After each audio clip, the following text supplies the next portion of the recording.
as promised on last week's vlog, here is the reaction to Beyonce's Renaissance. Now, keep in mind that by this point, you guys, we were a little dead. We definitely getting into the things of the things, but we were a little dead by this point. We had been pushing on energy drinks and filming Nicki Minaj's reaction, which we'll see if you see that one, because that one was so long, and Brendan filmed it on his phone.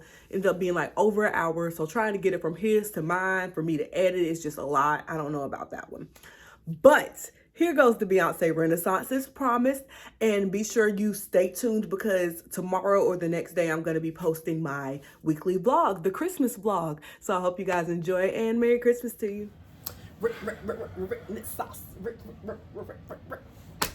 It was good. It was bomb.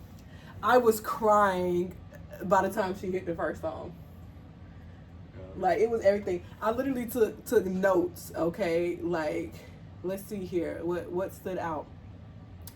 The first thing that she talked about was letting go of, did you see where she was just like throwing her anxiety up in the air, like letting go, releasing the negativity and anxiety? That was so powerful for that to be the first thing that she talked about. Especially with this whole thing being about, like, I guess her growth and her like coming into herself. And just basically showing her humanness. Right. Or something we can all relate to. Right. That was another thing I really feel like I took from this whole thing, was like how attainable that really is. Like, she's just a person, just like we people. Like when they was talking about Oprah and Gayle, and somebody walked in the room and it was kids running around or whatever. Like, this is literally attainable for us, and if she can do it, we can do it. And that was most of what made me so emotional while watching the film, was the way that she was speaking life into the fact that you can do anything that you want to do for yourself. And I want to be doing that same shit, and if she can do it, I can do it. So that was like super powerful. Okay, yeah, she talked about like being able to tap into your childish energy, being able to feel sexy and feel reborn, and like basically just really feel that freedom when you perform. And I feel like that's so real. And she also talked about like her conscience, like the things that she kind of pushes down in her everyday life or doesn't let herself process through, that nothing is off limits when it comes to her music or to her performing. And I feel like that is so true, and why a lot of people who have gone through so many things gravitate towards music or towards creativity or whatever, because it's a good way to be able to let out how you feel in a way that's more socially acceptable. Because when you try to just say how you feel, people look at you like you crazy sometimes. But no, dead ass. But if you create something as crazy it is, if you create something that people are like, oh yeah, that you can make money off of it, now it's socially acceptable. That's funny. Like, it's socially acceptable now because it's a business. Right, and putting it into art form. Right. What else she touch on here?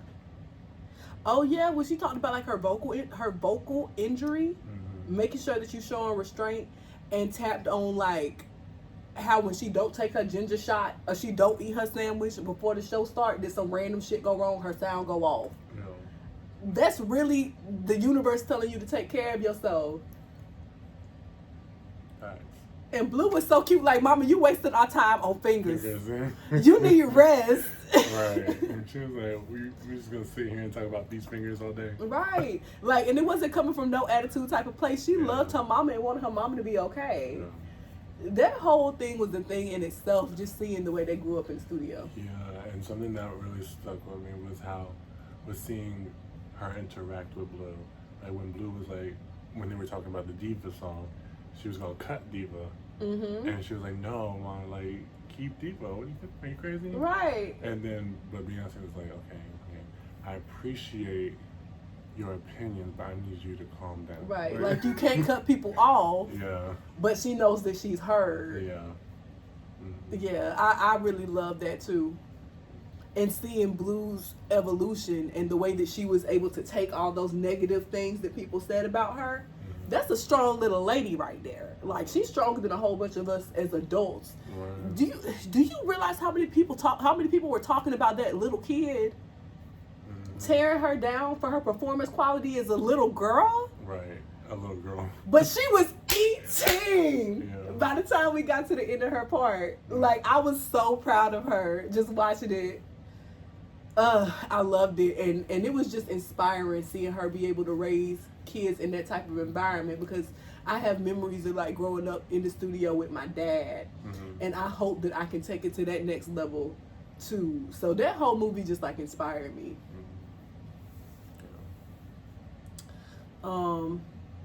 Oh yeah, something else I really loved.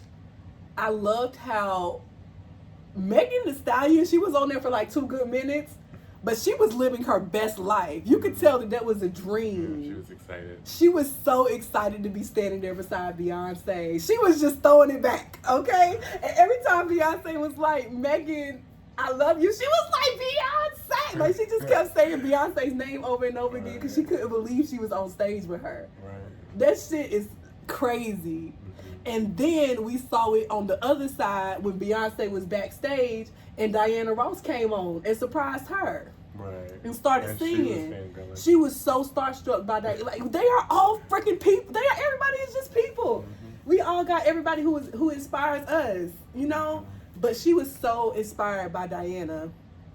That was something else that just showed how vulnerable that she is. She's silly and vulnerable, and that movie really taps into it. Yeah, and she really talked about gratitude and all of that, which I feel like gratitude is one of the most important things in life.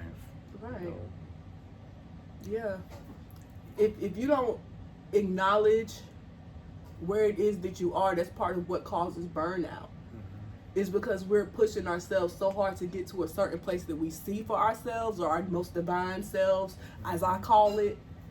But if you don't stop and say, wow, I wasn't even here yesterday, like pat on the back because I got here, right, then you literally would just be going every single day like, I'm not making it nowhere, just like you treading water.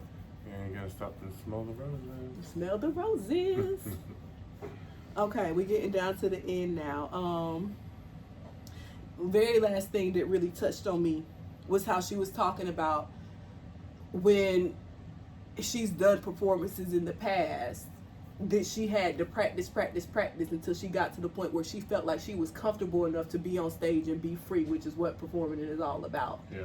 But she said that in this show that she was able to just be free because she's let go of what everybody else has to say about her.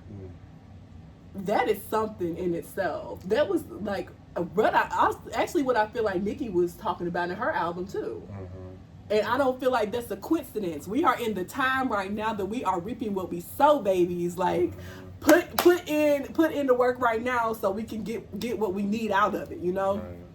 So yeah, I don't feel like it's a coincidence that it's coming up right now, because right now is the time for us to plant our seeds so that we can start seeing that turnaround in the new year, you know?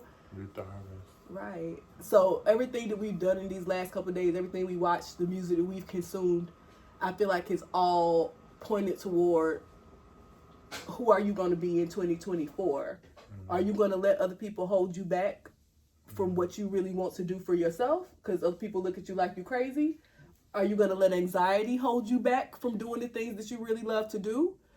Or are you going to create the environment that you want for yourself because it's attainable for everybody? Listen to the higher power. Follow your gut. We are all part of that higher power. So manifest what it is that you want. Listen to your intuition. Like, listen to the signs. And I feel like these last couple of days, Nicki's album, this Renaissance movie has been a sign. This right here is the preview to what we about to be doing in this next year. I'm taking it. Okay?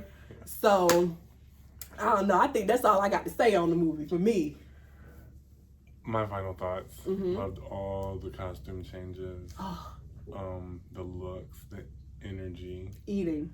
Like, that's one of the main things I love when watching a performance is the confidence that oozes out of the artist.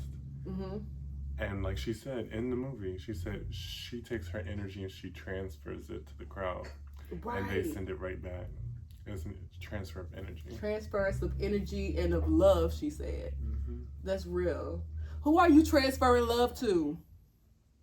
Make sure you transfer it to somebody, but make sure it's the right people too. They got to transfer it back. Right. Like, I feel like she was talking about kind of all of that, but she was so grateful for her fans. We grateful for you, girl. I was crying. It was so beautiful. Thank you, B, for being so vulnerable. Thank you, Nikki, for being so vulnerable, and for everything I feel like I've gotten out of this weekend. I really enjoyed it. Me too. And you guys got to go see Renaissance. And you also need to listen to Nikki's new album, Pink Friday 2, that dropped 2 days ago. And we got a reaction for that one too, so watch out. I hope you guys have a great weekend, sending you good vibes and good energy, manifesting all of the things with you. I agree. You are everything. You are powerful. And we're going to see you next time.